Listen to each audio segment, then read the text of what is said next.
নমস্কার, EDS sports 9009 নিয়ে এসেছে আপনাদের কাছে খেলার দুনিয়ার সমস্ত খবর। যেখানে এখন আমাদের কলকাতা ময়দানে যে বিষয়টা খুবই আলোচ্য হয়ে উঠেছে সেটা হচ্ছে মোহনবাগান ক্লাবে কোচ এবং প্লেয়ারদের আগামী দিনের ভবিষ্যৎ কি হবে, তাদের ভবিষ্যৎ এবং মোহনবাগান ম্যানেজমেন্ট কি করতে চলেছে, সমস্ত বিষয়ে আপডেট নিয়ে আসছি তোমাদের কাছে। এবং আরও খবর আছে, যেখানে গড়পেটার খবর আছে কলকাতা মাঠে এবং সেই কারণে দুজন গ্রেপ্তারও হয়েছে, সেই খবরও আছে। এবং এছাড়া মহিলারা ক্রিকেটে বিশ্বকাপ জয় করেছে, এটা হচ্ছে আমাদের সমস্ত ভারতীয়দের গর্ববোধ করি আমরা এই কারণে যে মহিলারাও কিন্তু ভারতীয়দের সম্মানকে সামনের দিকে এগিয়ে নিয়ে যাচ্ছে। তো প্রথমে যে কথা আমরা আসছি সেটা হচ্ছে মোহনবাগানের বিষয়, যেটা হচ্ছে খুবই একটা তাৎপর্যপূর্ণ বিষয়, যে যেখানে হোসে মলিনা মোহনবাগানের কোচ 2024-25 ইয়ারে মোহনবাগানকে আইএসএল লিগ শিল্ড এবং আইএসএল চ্যাম্পিয়ন করেছে। এছাড়া এবছরে আইএফএ শিল্ড চ্যাম্পিয়ন করেছে। সেই মোহনবাগান ক্লাবের কোচ হোসে মলিনা কিন্তু মোহনবাগানে থাকতে পারবে কিনা তার প্রশ্ন চিহ্নের সামনে এসে দাঁড়িয়েছে। পাশাপাশি মোহনবাগানের কিছু প্লেয়ার আছে, কিছু বিদেশি প্লেয়ার আছে, যাদেরকে মোহনবাগান ম্যানেজমেন্ট থেকে শুরু করে মোহনবাগান সমর্থক এবং আপমর বিভিন্ন মোহনবাগান প্রেমী যারা আছে, মোহনবাগান অনুগামী, তারা কিন্তু সেই সমস্ত বিদেশিদেরও কিন্তু রাখতে চাইছে না। অর্থাৎ ইমিডিয়েট মোহনবাগানের বিদেশিদের একটা মিরাকেল চেঞ্জ তারা চাইছে, যাতে মোহনবাগান পরবর্তী যে টুর্নামেন্ট আইএসএল যাতে ভালো পারফর্ম করতে পারে। তো এখানে তোমাদের জানিয়ে রাখি যে এই মুহূর্তে মোহনবাগানে যে ডামাডোল চলছে, ম্যানেজমেন্টের সঙ্গে কোচের যে মনোমালিন্য চলছে এবং বিভিন্ন আমরা বিভিন্ন চ্যানেল বা বিভিন্ন পেজে যে ধরনের খবর বেরোচ্ছে, যে ধরনের গুজব বেরোচ্ছে, যে ধরনের রিমোট বেরোচ্ছে, সেইগুলো কিন্তু আরও জটিল থেকে জটিলতর করে তুলেছে সিচুয়েশন। এবং আমি তোমাদের যে বলে রাখি যে এই মুহূর্তে এই কথাটা সত্য যে মলিনা সাংবাদিক সম্মেলনে বলে ফেলেছে যে টিম তৈরি করে ম্যানেজমেন্ট, সেখানে তার কোনো হাত নেই। হ্যাঁ, এবং সেখানে তার পছন্দের প্লেয়ার সে নিতে পারেনি, যে কারণে মোহনবাগানের ব্যর্থতা একটা প্রধান কারণ। মাঝ মাঠে ঠিকমতো সিডিএমটা কিন্তু সে তৈরি করতে পারেনি, বা সিডিএম এর কোনো ভালো বিকল্প আসেনি গ্রেগ স্টোর যাওয়ার পরে। এবং একথাও বিভিন্ন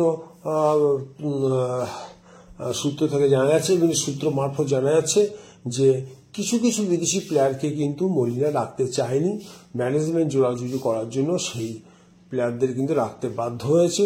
কিছু প্লেয়ার কিন্তু মলিনা ছেড়ে দিতে চেয়েছিল এবং সেই জন্যই কি মলিনা আমরা যেটা দেখলাম প্রথম ডার্বি ম্যাচে কিছু প্লেয়ারকে যাদেরকে সে পছন্দ করে না প্রথমে একাদশে কিন্তু রাখছে না, এবং তাদেরকে ম্যাচ টাইম না দেওয়াতে তাদের কিন্তু পারফরমেন্স তরেন দিয়ে গেছে।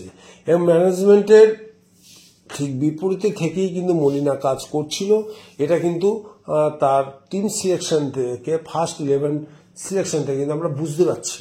তো এখন যেটা অবস্থা গিয়ে দাঁড়িয়েছে, ম্যানেজমেন্টের সঙ্গে মলিনার সত্যি একটা দূরত্ব তৈরি হয়েছে এবং যেটা শোনা যাচ্ছে বিভিন্ন সূত্র মারফত হয়তো 5 তারিখে মলিনার সঙ্গে ম্যানেজমেন্ট বসতে পারে এবং সেখানেই ফাইনাল চূড়ান্ত হবে যে মলিনা মোহনবাগানে থাকবে কি থাকবে না, বা মলিনার একটা মিউচুয়াল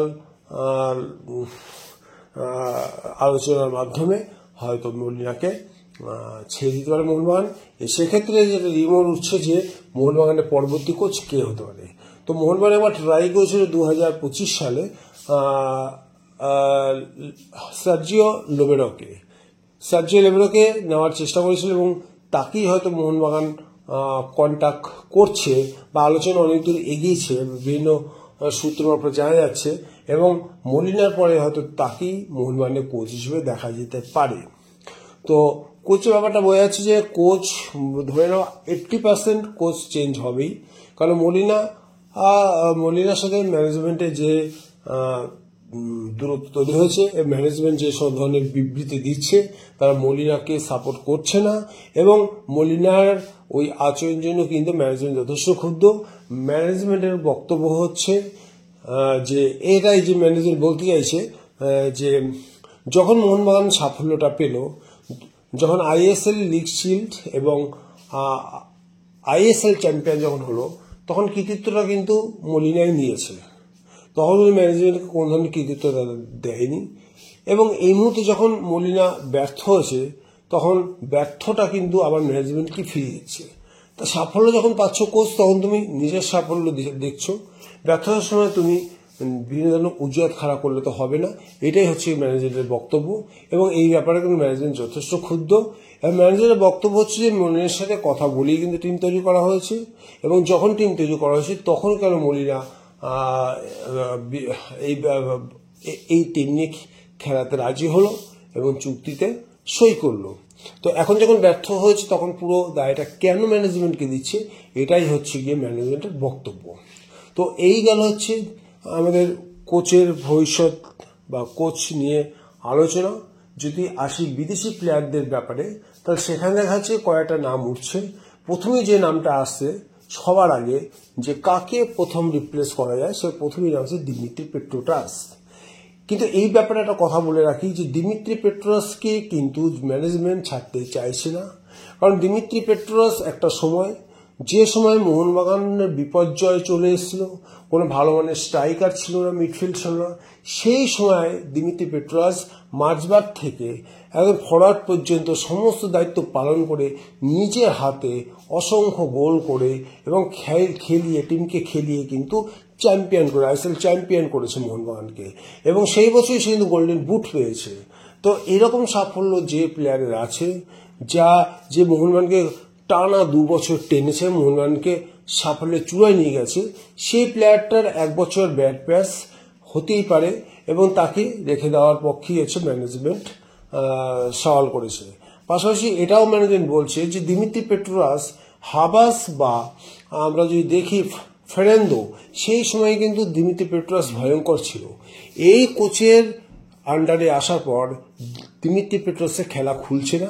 নিশ্চয়ই কিছু কোচের কিছু স্ট্র্যাটেজির ভুল আছে, যে কারণে দিমিত্রি পেট্রোটাস থেকে আমরা সেরাটা পাচ্ছি না।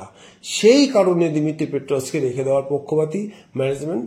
শুনুন, যারা দিমিত্রি বিরোধী, যারা এই মুহূর্তে দিমিত্রিকে পাল্টানোর পক্ষে সওয়াল করছো বা প্রচন্ড একটা কেওয়াস তৈরি করছে বা একটা জন্ম তৈরি করছে দিমিত্রিকে মোহনবাগান থেকে রিপ্লেস করতে হবে, তো তাদেরকে বলে রাখি যে 2026 সাল পর্যন্ত দিমিত্রি পেট্রোটাস শুধু মোহনবাগানেই থাকছে, এবং নতুন কোচের তত্ত্বাবধানে দিমিত্রি পেট্রোটাস তো পুরনো সেই ভয়ঙ্কর রূপে ফিরে আসতে পারবে। সো দিমিত্রি পেট্রোটাস যাবে না, এটা কিন্তু পরিষ্কার। তবে কোপটা পড়তে চলছে, একজন তো সিডিএম তো মোহনবাগান নিয়োগ করবেই, এবং সেই কোপটা হয়তো পড়তে চলেছে কামিন্সের উপর। কারণ জেসন কামিন্স যে আচরণটা করেছে, রিয়ান্নে না খেলতে না গিয়ে সে বিভিন্ন দেশে দেশে ঘুরে বেড়াচ্ছে, সে মালদ্বীপ চলে যাচ্ছে, সে রাশিয়া চলে যাচ্ছে। তো এই যে একটা অ্যাটিচিউড, সেই অ্যাটিচিউডটা কিন্তু ম্যানেজমেন্ট ভালো মতো নেয়নি, এবং তার পারফরমেন্স এবছরে কিন্তু সত্যি তলানিতে। তাকে যথেষ্ট চান্স মলিনা দিচ্ছে এবং তাকে যথেষ্ট ম্যাচ টাইমও দিচ্ছে, কিন্তু দিমিত্রিকে শুধু একটা ম্যাচ, ডেম্পো ম্যাচ ছাড়া কোনো ম্যাচেই কিন্তু 10-15 মিনিটের বেশি নামায়নি। এবং এই জায়গাটাতে কিন্তু ম্যানেজমেন্ট কিন্তু হয়তো কামিন্সকে চেঞ্জ করতে পারে, এবং তার জায়গায় হয়তো নতুন একজন বিদেশি আনতে পারে। আর রবসন রবিনের কথা যারা বলছে তাদেরকে বলে রাখি, রবসন সবে 1 মাস হয়েছে, তাকে চেঞ্জ করার কোনো প্রশ্ন নেই, তাকে আরো টাইম দিতে হবে। এবং তার পায়ের ঝলক যা আমরা ইতিমধ্যে দেখে নিয়েছি, ওই ছেলেটার ভিতরে যথেষ্ট খেলা আছে, এবং সময় যত গড়াবে তত কিন্তু রবসন রবিনও ভয়ঙ্কর উঠবে। এই কিন্তু ম্যানেজমেন্ট বুঝতে পারছে, যারা সত্যিকারের খেলোয়াড় প্রেমী বা ক্রীড়াপ্রেমী তারাও বুঝতে পারছে। কিন্তু কিছু দর্শক আছে, কতটা তারা খেলা বোঝে সেটা সত্যি আমারও সন্দেহ আছে, বা আমাদের সবারই সন্দেহ আছে, তারা কিন্তু রবিনও পাচ্ছে না চিঠি করে। ভাই টাইমটা তো দেবে, সবে তো 1 মাস হলো, তো দেখো না কি করে। তো রবিনও যাচ্ছে না, এটাও জেনে রাখো। শুধু একটা প্লেয়ার চেঞ্জ হচ্ছে। আর ডিফেন্স নিয়ে তো কোনো কথাই নেই, টম আলড্রেড এবং আলবার্টো রড্রিগেজ ভেরি ফাইন, কোনো প্রবলেম নেই, আমাদের সেন্টার ব্যাক থেকেই যাচ্ছে। আর ম্যাকলারেন যে ধরনের গোল সে করেছে এবং যে সুযোগ সন্ধানী প্লেয়ার মানে ম্যাকলারেন, তাকে তো চেঞ্জ করার প্রশ্ন ওঠে না। সুতরাং একজন বিদেশি আর কোচ হয়তো চেঞ্জ হতে পারে এই মোহনবাগান দলের সাথে আগামী উইন্টার ট্রান্সফার উইন্ডোতে হয়তো আমরা দেখতে পাবো একজন করে প্লেয়ার চেঞ্জ হচ্ছে। তো মোহনবাগানের এই হচ্ছে কথা, বা মোহনবাগানের যেটা ঘটে চলে বা যে ঘটবে বলে মনে হচ্ছে সেটা এটা। আর আইএসএল নিয়ে আগামী 5 তারিখে কিন্তু একটা আমরা আভাস পেয়ে যাবো যে আইএসএল কবে থেকে শুরু হবে, আদৌ আইএসএল হবে কিনা, এই সমস্ত আপডেট আমরা 5 তারিখে পাবো। এবং তারপরে বিভিন্ন দল নড়চড়ে বসবে এবং এই ট্রান্সফার উইন্ডো নিয়ে তারা চিন্তা করবে। এটাই ছিল আজকে মোহনবাগানকে নিয়ে আজকের ভিডিও। এছাড়া কলকাতা মাঠে কিন্তু 2 জন গ্রেপ্তার হয়েছে এবং সেটা নিয়ে একটা নতুন ভিডিও আমি তৈরি করবো আগামীকাল। এবং আজকে এই বিষয় নিয়ে আর বাড়াবাড়ি করছি না, আজকে এই পর্যন্ত। তো ভিডিওটি যদি ভালো লাগে লাইক শেয়ার করতে একদম ভুলবে না। আর যারা এখনো পর্যন্ত এই চ্যানেলটিকে সাবস্ক্রাইব করোনি, কেন অত ওয়েট করছো, সাবস্ক্রাইব করে ফেলো যাতে তোমরা নতুন নতুন ভিডিও সবার আগে পেতে পারো। আর ভিডিও দেখার জন্য অসংখ্য ধন্যবাদ। আবার দেখা হবে নতুন কোনো ভিডিওতে। বাই।